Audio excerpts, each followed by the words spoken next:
I quit scrolling for 7 days, and honestly, I regret it.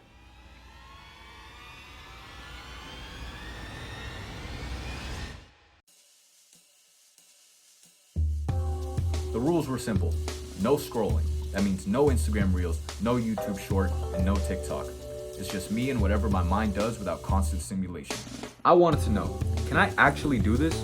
Or will this just prove that my mind is enslaved by my phone? It is currently the end of day 1, and this is my screen time. To be fair, I did try to stay as busy as possible. But even in my downtime, I caught myself staring at my phone every single time a notification appeared. Not opening it, just watching. Once I became aware of my social media use, I noticed something else too. My thumb kept reaching for Instagram on its own. No intention, just muscle memory. I used to think that attention was my problem, that I was bad at focusing, that I lacked discipline. But paying closer attention, it felt less like a discipline issue and more like exhaustion. You see, when your days are full and your mind never really rests, it makes sense that you reach for something easy. So maybe the question isn't how to be more disciplined. Maybe it's how to recover better, because honestly, I was way more fatigued than expected. No one talks about how scrolling doesn't even feel good anymore. At first it was a way to share videos among your friends and find funny moments across the internet. But nowadays I've noticed you're not even entertained anymore. Scratch that. Maybe you are entertained. But one thing is certain, you're sedated. See, you're tired, but not from doing too much. And the scariest part, you don't even remember when it started. See, it's been so ingrained in our day-to-day lives that it becomes second nature, like making sure your wallet and keys and phone are in your pocket. And ever since COVID, it's become a new normal. Now, is it a bad thing? No. But over time, throughout this challenge, I realized I wasn't even addicted to my phone. I was addicted to escape, and scrolling was just the fastest exit. So I tried something simple. No productivity hacks, no disciplined fantasy, just no scrolling, 7 days.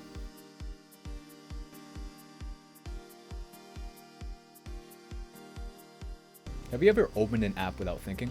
Maybe you chose to scroll instead of sleeping. You're not weak. Your brain just adapted. See, if you're around my age, I'm 20 years old right now.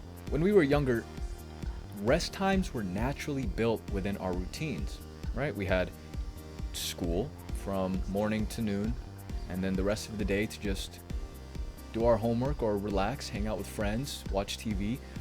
Regardless, there was a natural time for everyone to rest, even the people working 9 to 5. But because of COVID and the boom of TikTok, scrolling has been so ingrained within our daily routines. The next time you're in a scrolling hole and hours pass and you catch yourself still scrolling, don't put yourself down, because it's not your fault. You're not addicted to your phone. You've just been stuck in this routine for so long. Now what happened?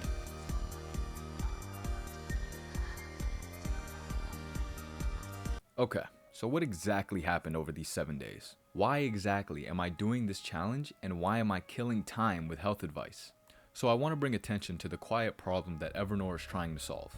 I'm not expertly educated on health. In short, I usually rely on hospitals and pharmacies for quick fixes that are usually costly. Now, I can't afford frequent doctor visits, so I'm kind of just testing my luck in hopes that I don't get sick. Because if I do get sick or injured, that just gives me stress, since I won't be able to make it to work and I won't be able to do research for Evernote, which I can eventually share to you. All in all, it just slows me down. So how can I do everything in my power so that I don't need the hospital for recovery? After hours, literally hours on hours of research, the number one health advice that I have found that absolutely cured everything was nothing.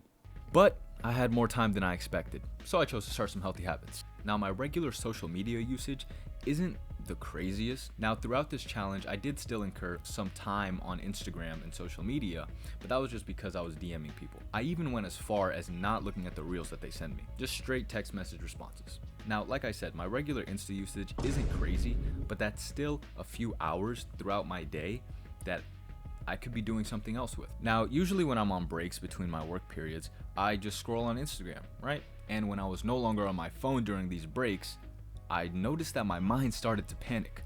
My mind started looking elsewhere for dopamine. So, in spirit of the new year, over these 7 days, I chose to start some new habits. I'm not trying to do a lot here, so I'm just gonna be reading, running, and working out. Now, don't get me wrong, as easy as it is to kill 10, maybe 15 minutes just to scroll, why not use that time right when you wake up to read a book? Day 1 was calm. Try to stay as busy as possible. So I went to the library, got some work done pretty much the whole day. Didn't have time to implement my new habits, but that's okay. Day 2, it got pretty boring. Didn't go to the library this time, but I still got work done. Then afterwards, I had this window to do something. See, I reframed my routine as instead of working for 2 hours, then scrolling on my phone for 10 minutes, then working again. For day 2, I decided to cram all my work together, and then I came across this window of time. So for the window I had on day 2, I used 2 hours to work on my car and 1 hour to clean up and get ready for work. Day 3 was pretty much the same. Only difference, I used 2 hours to run and work out, and then an hour to clean up and get ready for work. I know that was a walking clip. I still ran though, trust. Days 4 to 7 were more or less the same. Wake up at 8, work till 2, then kill time before my job till 10. Now, when I killed time this week, most of it may seem like physical exertion, running, walking, exercising, but to me, that's all recovery.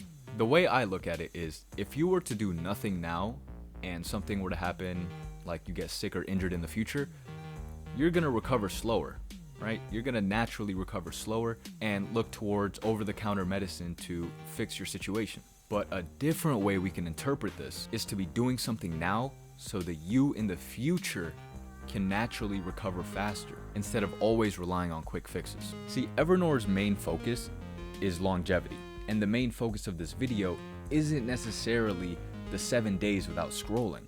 I wanted to show just how easy it is to implement a routine while at the same time reaping benefits from putting the phone down. And sure, sometimes life can get in the way from making a routine concrete, but that doesn't mean we stop entirely. A single step forward is better than not taking a step at all. If any part of this video resonated with you, click the link in our bio and join the waitlist.